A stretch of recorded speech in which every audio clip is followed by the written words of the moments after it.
100%. Yep. Okay, today I am here to refute the speech by Ryan, which puts forth the claim that human activity is primarily responsible for global climate change.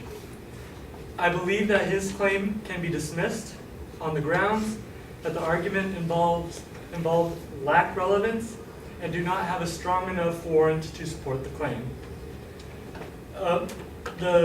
There seems to be no warrant connecting the grounds and the claim. We are told that humans are producing large amounts of CO2 and CH4 from the use of fossil fuels and agricultural purposes involved in raising farm animals, and that this is the primary cause of global warming. Much information is given concerning human outputs, but there's no given reason why CO2 and CH4 cause climate change, because we cannot assume that causation is equal to correlation, and the speaker did not mention the mechanism by which carbon emissions prompt changes in the environment. At this point, in the absence of further information, it can be assumed that CO2 operates like any other gas that composes the atmosphere. And furthermore, many of the arguments put forth lack relevancy. He brings up the increase in oceanic acidity due to absorption of CO2, but this is off topic. We have to question in what way acidity affects global temperatures.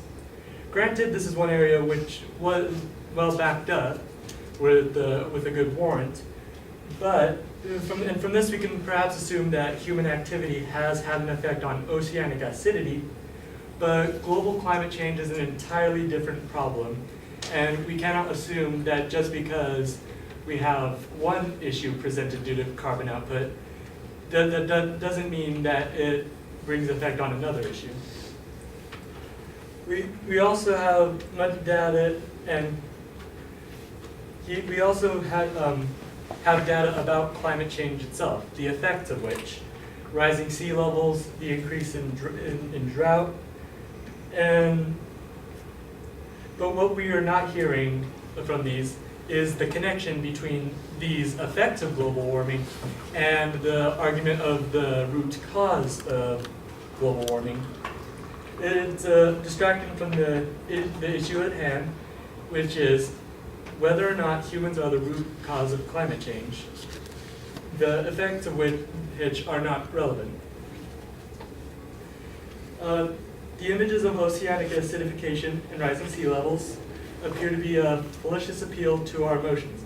By bringing in such alarmist imagery, we are implying that there is an action to rectify it to be taken. Calling forth the notion of major imminent disasters as a result of climate change assumes that we are the primary actors in this situation, and thus it serves as our responsibility. In bringing these imagery, we're attempting to imply that humans are the root source, of course, by assuming that our actions can be used to stop it or end it. If we are going to be told that human action is so drastically changing the environment, then the burden is on them to prove it to us, which the speech has not done. In the absence of a reliable cause and effect relationship, we can assume that we are not involved in the development of global climate change.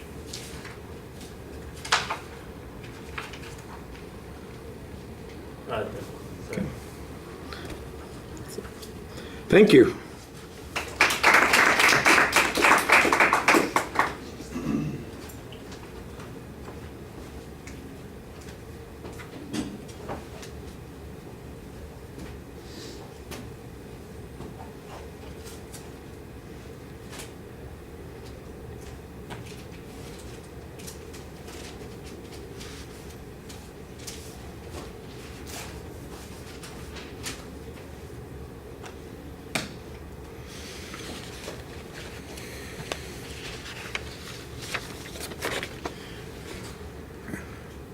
All right, Jacob, there's no indication of what the structure of the argument was other than the reference to climate, the oceans and their acidity and what the effects are. So I don't know that those are the advocates' secondary issues or they're just issues that came up, and then those are the ones that you're talking about discussing.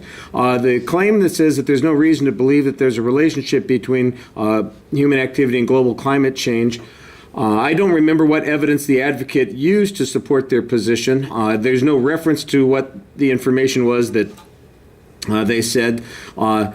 All you do is you say correlation is not the same thing as causation, and that's probably true. On the other hand, from what I hear about this argument, there are lots of people who are arguing causation, and there's a substantial amount of data on that point. If I was listening to the advocate's speech immediately before yours, I would be looking at what kind of data they presented. Since you never make a reference to the evidence that the advocate presented, except in a general way by dismissing it and not telling us why it's insufficient to prove these particular conclusions, it's a little bit hard to reach an inference from your argument. It's like you've got a general statement about the problem with their reasoning and evidence without telling us what their evidence is and what's missing in the reasoning. That, I think, is problematic.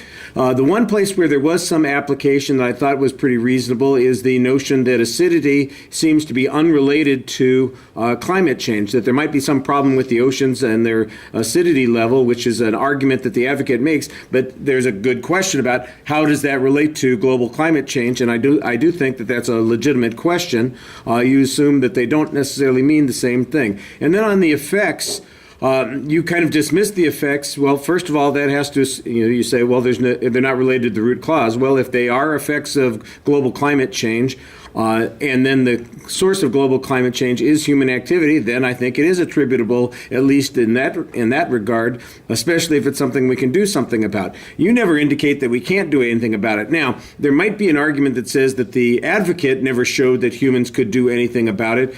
For instance, if all the CO2 that we produce because we breathe is the thing that is attributable to the cause of global climate change, well, we're pretty much stuck. We can't just stop breathing. That's not something that we can do. If it is, in fact, the energy resources that we use, maybe we could shift our energy resources, but there's no discussion of that issue, at least in your argument. So it seems like it stays very generic. Nothing is particular in terms of research on this. The only counter argument that I get a little bit of is right at the end where you say, look, there's this idea of catastrophic human consequences here, and they're using it to scare us into believing this, but that doesn't prove that global climate change exists. And I agree that that would not prove it, but I'm not sure that that comes to grips with the arguments that the advocate presented.